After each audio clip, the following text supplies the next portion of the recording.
Alhamdulillah alladzi ja'ala syahru ramadhana syahrus siyam wa ja'ala siyamuhu fariidatun wa qiyamu lailihi tatawwu'un. Asyhadu an la ilaha illallah wa asyhadu anna Muhammadar Rasulullah sallallahu alaihi wa ala alihi wa ashabihi wa man tabi'ahu ajma'in, ma ba'd. Jemaah sekalian, Bapak Ibu rahimakumullah, alhamdulillah kita bersyukur kepada Allah Subhanahu wa taala. Malam ini kita masih diberikan nikmat kesehatan, kesempatan, hidayah dan inayahnya bisa menjalankan sholat isya berjamaah. Kita lanjut dengan qiyamu Ramadan. Insyaallah nanti kita tutup dengan sholat witir. Jemaah sekalian, Ramadan itu merupakan bulan penghapus dosa.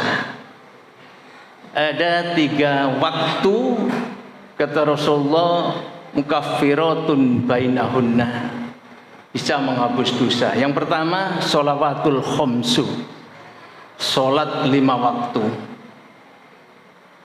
Ketika kita melaksanakan sholat duhur kemudian bertemu dengan asar, antara duhur dengan asar itu oleh Allah Subhanahu wa taala dihapus dosa-dosa kita, kecuali dosa besar harus bertaubat. Dosa-dosa kecil baik sengaja atau tidak dihapus oleh Allah Subhanahu wa taala.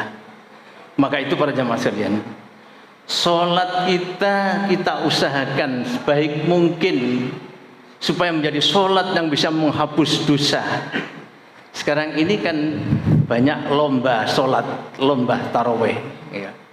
Kalau dulu viral 10 menit selesai, ada yang nandingi lagi 7 menit selesai, 23 rakaat, kan hebat. Ada yang kurang lagi.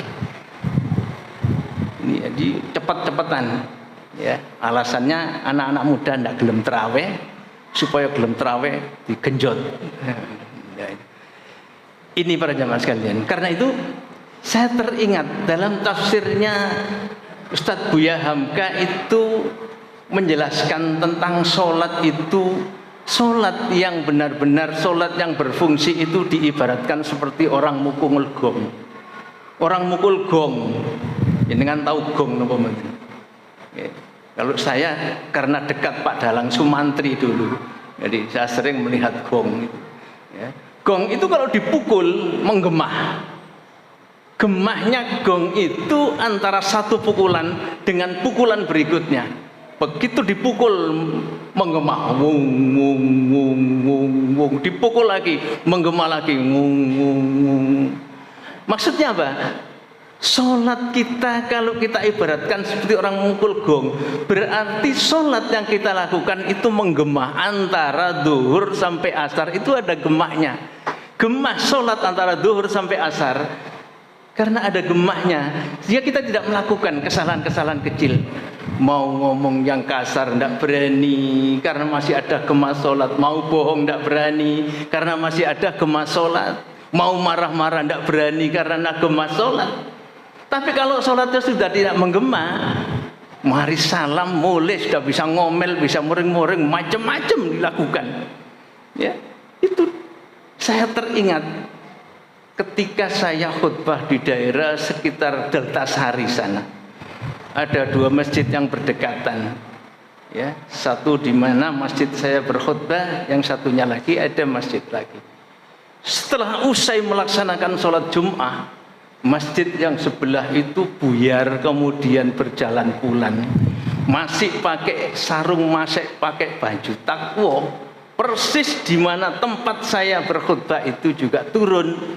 Tahu-tahu satu jamaah, satu masjid ini jalan kemudian gelut.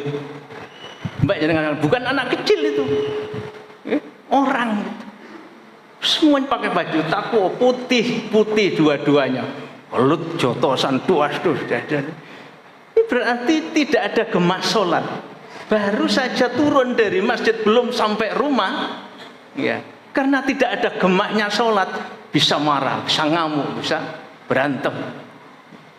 Ini ya, makanya Ustadz Buya Hamkah menggambarkan itu luar biasa, mudahnya bisa diterima.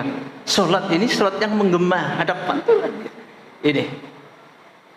Maka itu para jamaah sekalian rahimakumullah, kalau Imam Abul Aliyah mengatakan orang sholat itu harus ada 3 keadaan ketika sholat. Yang pertama ada rasa khosyah, rasa takut, rasa khawatir. Pekerjaan itu kalau dikerjakan dengan rasa khawatir, penuh dengan kehati-hatian, insya Allah hasilnya bagus. Jenengan ngerjakan apa saja, kalau dikerjakan dengan hati-hati, dengan penuh perhatian, khawatir, kalau pekerjaan itu tidak bagus, insya Allah hasilnya akan memuaskan. Sholat kita pun juga demikian. Kalau sholat kita ini khawatir, sholat kita tidak diterima oleh Allah, sholat kita tidak sempurna, pasti dalam melaksanakan sholat itu hati-hati. Ada yang namanya khusyuk, ada yang namanya tawadhu. Khusyuk dan tumaknina, ada rasa khusyuk, ada rasa tumaknina. Khusyuk dan tumaknina sholat itu tidak diukur dengan panjangnya, lamanya, atau bacaannya yang panjang. Tidak. Kan Nabi itu memberikan contoh, kadang-kadang kalau maghrib itu apa yang dibaca oleh Rasulullah? Surat Al-Kafirun, surat Al-Ikhlas. Kalau kita sekarang jadi imam gengsi kan, maghrib kok jadi imam surat Al-Kafirun sama surat Al-Ikhlas, gengsi, sawangan kok gak iso maca Quran. Pilih surat yang panjang-panjang. Ini waktu maghrib, pendek waktunya, yang dibaca harus pendek. Nanti isya agak panjang sedikit. Subuh, Nabi biasa surat Qaf, surat yang panjang-panjang itu ya. Jadi tidak semuanya sholat itu harus baca ayat yang panjang-panjang, ya. Karena kita harus ingat, kadang-kadang ada orang itu mampir sholat, kemudian pingin cepat-cepat nang pulang, malah imam bacaannya panjang sekali. Ini akhirnya khusyuknya tidak ada, ngerundel di hati ini. Sholat lu gak mampir aku kan begitu. Marah kecewa, ya, hati-hati. Jadi kalau maghrib surat pendek-pendek. Ya, surat At-Tin, surat Al-Kafirun, surat Al-Kausar, ya, itu yang harusnya kita baca. Jadi bukan diukur dengan lamanya dan panjangnya bacaan itu, tapi di dalamnya ada rasa khusyuk, ada tumakninanya. Tumaknina itu rukun dari sholat yang harus ada di dalam tumaknina. Ini yang kedua, kata Abul Aliyah, harus ada zikrullah, harus ada ingat kepada Allah. Ketika kita sholat, perbanyaklah ingat kepada, usahakan melupakan yang lain. Punya urusan penting apapun, kita usahakan untuk kita lupakan. Wah, mboten saged, Pak. Ya memang kita manusiawi, tidak bisa kailing belas ngoten, mboten saged. Ini mboten eling kan namanya napa nggih? Gak waras itu ya. Kailing apa-apa. Ya tetap ingat kita urusan dunia, tetap ingat, tapi usaha. Yang kita ingat itu Allah, walaupun ingat urusan ini, urusan itu, tapi prioritaskan ingatan kita kepada Allah Subhanahu wa taala. Jangan sampai ketika kita sholat tidak ada ingat kepada Allah. Bahkan kadang-kadang ada orang yang sholat sambil menyusun program. Ibu-ibu begitu Allahu Akbar bu ya tarawih, ku ambek anak-anak tak tuku bakso digawa mulih. Ya, sepangan ngarepe TV ambek intel sinetron, ya bakso entek, assalamualaikum warahmatullahi wabarakatuh. Salatnya mari, programnya selesai.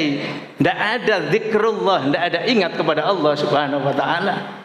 Ya, ini sering terjadi. Karena memang setan itu sering dan senang menggoda orang yang sholat. Ya. Ketika azan, setan lari terbirit-birit sampai terkencing-kencing, menjauh sejauh-jauhnya. Mari adzan, balik lagi. Begitu dikumandangkan iqamat, lari lagi sejauh-jauhnya karena tidak tahan. Begitu iqamat selesai, balik lagi ke ruang sholat. Kalau sudah barisan sof-sofnya ini diratakan, kemudian mulai sholat Allahu Akbar, setan mulai membisikkan di telinga orang-orang yang tidak khusyuk sholatnya, udhkur kada, udhkur kada, udhkur kada, ilingo iki, ilingo iko, semua diingatkan. Maka tidak jarang orang sholat kemudian yang tadinya tidak ingat menjadi ingat. Ibu-ibu ndekek susuke blonjo didoleki gak ketemu-ketemu, Allahu Akbar, setan bi susuke blonjomu kok tekek nisori kasur. Ingat yang tadinya ndak ingat. Bapak mau berangkat ke masjid, di kontak sepeda gak ketemu-ketemu. Begitu sampai di masjid, Allahu Akbar, mosok lali, kontak mau tekek ndukur meja. Diingatkan oleh setan, udhkur kada, udhkur kada, udhkur kada. Yang ndak ingat semuanya diingatkan. Maka itu usahakan sholat itu ada zikrullah. Yang ketiga harus ada rasa ikhlas, kata Abul Aliyah. Khosyah, zikrullah, kemudian ikhlas. Kenapa harus ikhlas? Ikhlas itu yang meringankan pekerjaan. Ibadah sholat ini kalau kita kerjakan dengan ikhlas menjadi ringan. Sholat tarawih kelihatannya banyak, berapa rakaat itu. Tapi kalau ikhlas, berangkatnya ikhlas, niatnya ikhlas, melaksanakan ikhlas, menjadi ringan. Menjadi ringan. Pekerjaan rumah pun juga demikian. Kalau kita kerjakan dengan ikhlas akan menjadi ringan. Tidak ada yang berat. Ibu-ibu ya, cuci piring anak-anak habis makan geledak. Walaupun satu tumpuk piring, tapi kalau ikhlas ringan pekerjaan itu. Tapi kalau tidak ikhlas, piring loro dikerjakan sambil ngomel, enak sing mangan kora-kora gitu, berat sekali. Maka itu harus ada ikhlas. Itu kata Abul Aliyah. Sekali lagi, ada khosyah, ada zikrullah, ada ikhlas. Maka itu para jamaah sekalian, mari supaya sholat kita benar-benar berfungsi menjadi tanha anil fahsya'i wal munkar. Berarti sholat kita harus memenuhi syarat rukunnya supaya menjadi penghapus dosa antara waktu dengan waktu. Yang kedua, al-jum'atu ilal jum'ati. Jum'ah sampai ketemu Jumat lagi itu menghapus dosa. Jumat dulu, habis Jumat kemudian melakukan kesalahan-kesalahan kecil, bertemu dengan Jumat, maka dihapus kesalahannya oleh Allah Subhanahu wa taala. Dan yang ketiga, Ramadhana ila Ramadhani. Bulan Ramadan sampai ketemu bulan Ramadan lagi. Ramadan yang dulu setelah kita melaksanakan ibadah puasa, tarawih dan macam-macam. Setelah ditinggalkan Ramadan lupa melakukan kesalahan-kesalahan. Baik ucapan, perbuatan, sengaja atau tidak. Sekarang bertemu dengan bulan Ramadan lagi, kita ibadah dengan sebaik-baiknya. Kesalahan setahun itu dihapus oleh Allah Subhanahu wa taala. Rasulullah, man soma ramadhana imanan wahtisaban ghufira lahu ma taqaddama min dzambi. Barang siapa yang berpuasa di bulan Ramadan didasari iman, wahtisaban dan mengharapkan ridho Allah, ghufira diampuni lahu baginya ma taqaddama, apa yang sudah lewat min dzambihi dari dosanya. Setahun sing kepungkur di sepuro karo Gusti Allah kalau kita melaksanakan sholat puasa di bulan Ramadan. Karena itu para jamaah sekalian rahimakumullah, mumpung kita ketemu Ramadan, kita jadikan Ramadan kita ibaratkan seperti bibit unggul, kemudian ditanam di tanah yang subur namanya iman, kemudian dirawat, dijaga, dipupuk dengan amal soleh supaya menjadi tanaman yang berbuah, yang membuahkan la'allakum tattaqun. Sebaik apapun bibit itu, kalau ditanam di tanah yang tidak subur tidak akan tumbuh. Sekalipun tumbuh tidak akan bisa berbuah. Makanya bibitnya, Ramadannya unggul. Terus ditanam di tanah yang namanya iman. Iman kita harus kita bersihkan, kita kokohkan yang benar imannya. Kemudian dirawat, dipupuk, dijaga dengan amal soleh, dengan tadarruh, dengan sedekah, dengan banyak zikir, dengan banyak sholat, macam-macam. Sebagai pupuk tanaman kita, insya Allah akan berbuah. Apa buahnya? La'allakum tattaqun. Barangkali kamu akan menjadi orang yang bertakwa kepada Allah Subhanahu wa taala. Itulah jamaah sekalian rahimakumullah, sedikit yang saya sampaikan, mudah-mudahan ada guna dan manfaatnya. Nasrum minallahi wa fathun qarib. Assalamualaikum warahmatullahi wabarakatuh.